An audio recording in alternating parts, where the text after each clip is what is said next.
we just talked a little bit about USC, but let's kind of hone in on their schedule and what they have bringing back. As people know who listen to this feed, I have a $1,000 bet with the former co-host of this podcast that USC will make the playoff in the first 3 years of the Lincoln Riley era.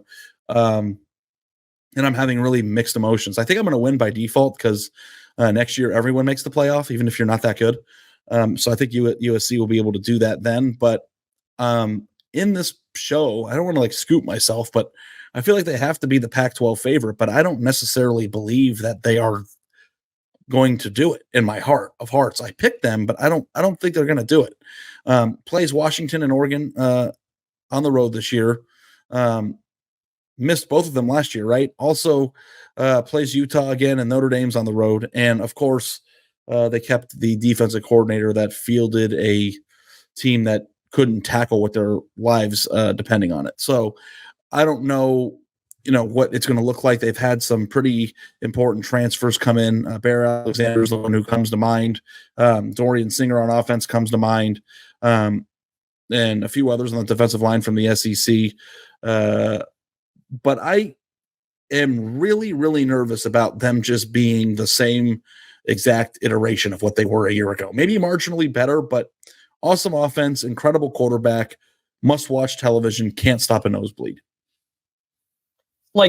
They tried to address the defense with some of those transfers and whatnot, but like you said, throughout Lincoln Riley's history as a head coach, this is not something he has figured out, the defensive side of the ball. And he kept Alex Grinch. I was at that Cotton Bowl last year against Tulane, and Tulane was racking off 10 yards a carry. Tajay Spears was doing what he was doing. I could not believe in person how poorly that team tackled. Well, they probably didn't care.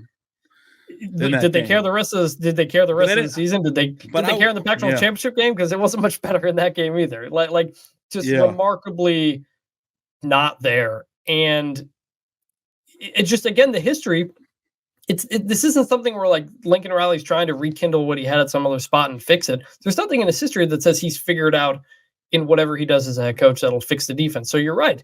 I am, concerned that USC is going to be the exact same type of team. Put up a ton of points. Caleb Williams going to be great again. Make so many plays with his feet, extend plays, do all that kind of stuff. But he's going to have to because they're going to be giving up 35 points a game. West Coast, Oklahoma. And you do have to say some of the names that they brought in, like Anthony Lucas from A&M could be a difference maker. Linebacker Mason Cobb from Oklahoma State, and cornerback Christian Roland Wallace from Arizona. Not to mention that Dorian Singer is going to put up big numbers this year. It might have, been overlooked in the preseason discussion about elite receivers that are in the sport this year. But what was the thing that USC did to address the defense that makes you say, hey, this is going to be different than it has in the past? And I get that, the defense of it is they got there and there wasn't a ton of talent on defense. It wasn't his guys. Alex Grinch was doing his best with people that didn't recruit. But if you go look at the actual high school recruiting rankings of what USC has done, I don't necessarily see a team that has overtly addressed the weakness of the team. Undisputably. And they got some guys like Tackett Curtis out of Louisiana. I'm not saying they didn't get any recruiting wins, but their recruiting in general out of the high school ranks has been not nearly as good as I thought it was going to be. It has concerned you. I mean, this was a theme last year and still on that you thought Lincoln Riley would be able to come in and easily. Thought it was going to be like an Alabama, Georgia West, honestly. And I think there was some, there is this, the number one debate really with this whole thing, Chris, is, are players in California and on the West Coast better at football or as good at football as kids in the South? And I think that the answer to that question is probably no, because it's in the results. The Southern players that stay in the SEC and play, in their footprint, have by and large made better football teams than the West Coast has.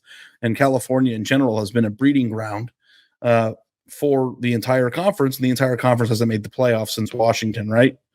Is that right? In 2017 or whatever year that was? 16. So 16. So yes, one state can't, just be the whole thing for one conference, and the South is Florida and Louisiana and all these big time states for talent. It's a little bit different, but if USC isn't a national recruiting brand and hammers home California talent, and then picks, here and there guys out of Texas and Florida, whatever, like they've been doing, can they ever beat Georgia? And I know that's probably 5 or 6, 7 steps down the line. But when Lincoln Riley got hired, Chris, I thought it was an inevitability that this team would be built in a way that could rival and compete with teams at the elite level at other places in the country. And they're not even close to that right now.